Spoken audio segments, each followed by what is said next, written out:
tudo quem faz é pobre, velho. A gente está vestido por causa dos pobres. A gente come, porque mão pobre planta e colhe. Vai todo mundo perder. Há 40 anos atrás, eu cheguei a essa conclusão. O Estado é dominado por forças econômico-financeiras.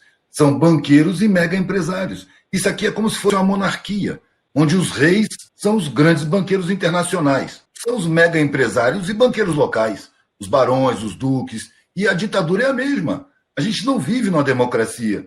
Instituições democráticas não fazem uma democracia. O que faz a democracia é um povo instruído, é um povo alimentado, nutrido, informado, consciente dos seus direitos, com autoestima, que conheça os mecanismos legais que ele tem para controlar os seus representantes. Então, o povo é mantido na mais abjeta ignorância. A escola pública é um simulacro vergonhoso que tortura servidores, professores e alunos e tem como destino. Eu parto da prática, da consequência para tirar minhas conclusões. O destino da escola pública é criar mão de obra barata, gente desqualificada e fácil de dominar com a mídia, com a psicologia do inconsciente. E o ensino particular forma os gerentes, educação para mercado. Não existe uma escola que forme as pessoas para a cidadania, para integrarem uma sociedade em busca de harmonia social. A harmonia social não está no interesse de nenhum ensino. É um domínio banqueiro empresarial que trabalha os nossos valores, que usa a mídia, a psicologia do inconsciente. Tem um filme muito interessante a esse respeito, que se chama Século do Ego, da BBC de Londres, que mostra como um sobrinho do Freud, que era publicitário, introduziu a psicologia do inconsciente na publicidade. E isso se tornou endêmico no planeta inteiro. Dominar a mente das pessoas é uma especialização social subterrânea que serve a esses banqueiros, que fazem a cabeça da população. Por isso a população vai contra o Bolsa Família. Quem vai contra é a classe média. É inoculado na classe média um medo terrível de cair de patamar. E quando a pobreza começa a subir de patamar, a sensação criada na classe média é de que ela está caindo de patamar. Aí ela se revolta e, como formadora de opinião que faz os movimentos, como esse que derrubou a Dilma. Para mim, o governo do PT era servidor de banco igual a outros quaisquer. Sabe, Belo Monte, eu não me esqueço, eu não perdoo o Belo Monte.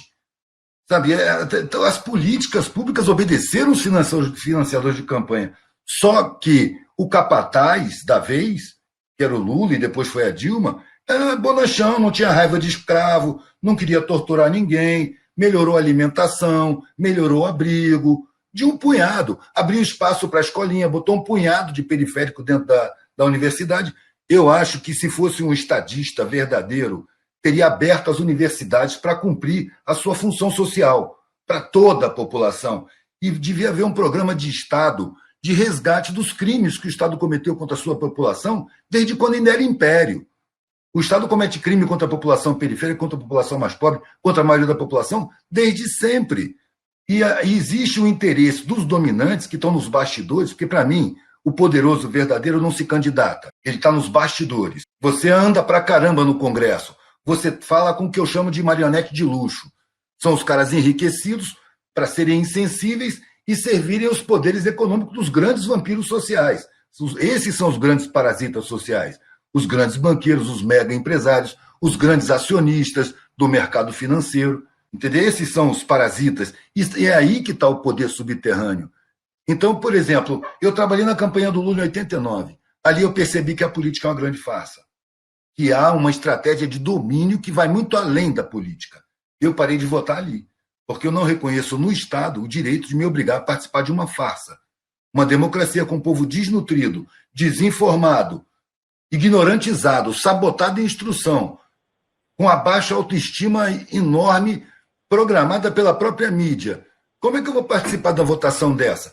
Eu prefiro não olhar nem a campanha, que a campanha é uma mentirada descarada, entendeu? Parece uma campanha de pasta de dente, todo mundo cheio de dentes brancos, sorrindo, prometendo maravilhas. Se cumprisse 1/10 do que se promete nas campanhas, a sociedade seria uma maravilha. A educação seria de ótima qualidade, a saúde atenderia todo mundo sem nenhuma restrição. Então, é um festival de mentiras na campanha. E no dia da eleição, você sai para votar, você percebe que as pessoas não sabem o que está acontecendo, não têm a menor consciência do que estão fazendo. Então, eu não vou por aí. A minha política é fora da institucionalidade. A minha política é levantando a autoestima, mostrando para o empregado que ele é muito mais forte do que o patrão. Uma frase que eu adoro ouvir, que eu escuto muito, em frentista de posto. Quando o cara me chama de meu patrão, pensando que está me agradando, eu pego o gancho e mostro a ele o que é um patrão. E quando eu saio, eu falo, o que você acha que o seu patrão faria se ele tivesse que viver a vida, mano, com os seus problemas, encarar as suas dificuldades? O cara para pensar 2 segundos, dá uma risadinha e fala, ele se mata. É claro que ele se mata, porque você é forte e ele é fraco. A força dele está no dinheiro. Agora, ele se baseia em pessoas como você. Ele diz que você que depende dele, mas tira você daí. Não bota ninguém no lugar. Ele vai entrar em desespero. E ele vai se matar mesmo. Quem é que é o forte? Quem é que é o fraco? Eu tive em vários desastres. De 87 para 88, eu estava em Petrópolis. Eu perdi tudo que eu tinha naquela enchente de lá. Tudo. Eu não vi ninguém se matar. Eu vi gente chegar em casa do trabalho e não encontrar nem a casa nem a família que estava dentro, porque estava tudo soterrado. Dá aquela tristeza enorme. Quando eu saí da casa dos meus pais, que eles me baniram, e a minha situação passou a ser a de mendicância, e eu não lamento isso não me deprime em nada, foi uma escola fortíssima, eu tive várias experiências.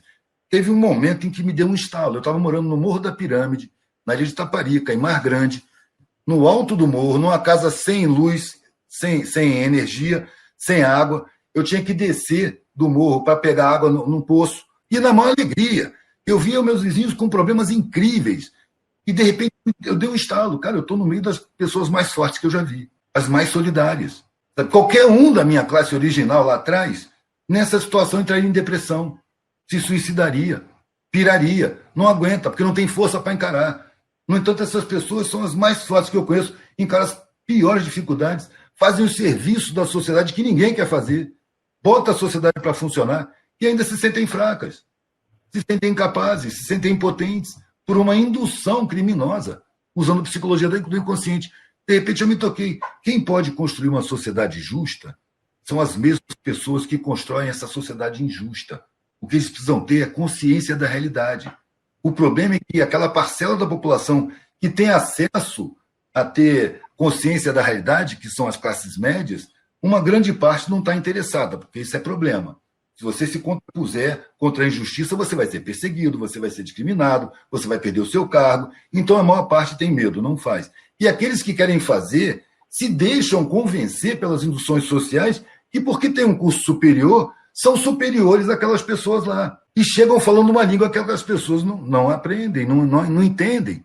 Quando eu saí da universidade e peguei a estrada, eu já tinha feito algumas experiências de dormir no papelão, mas era coisa de férias.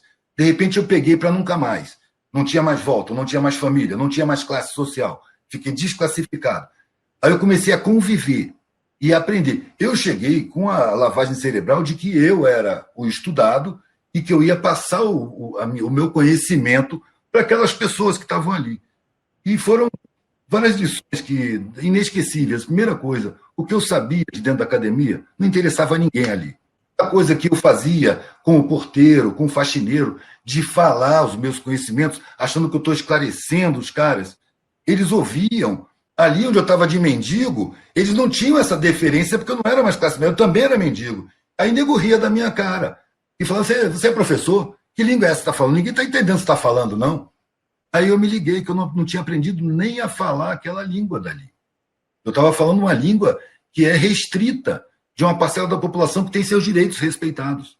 De acordo com a sua participação na sociedade, elas podem ter privilégios também.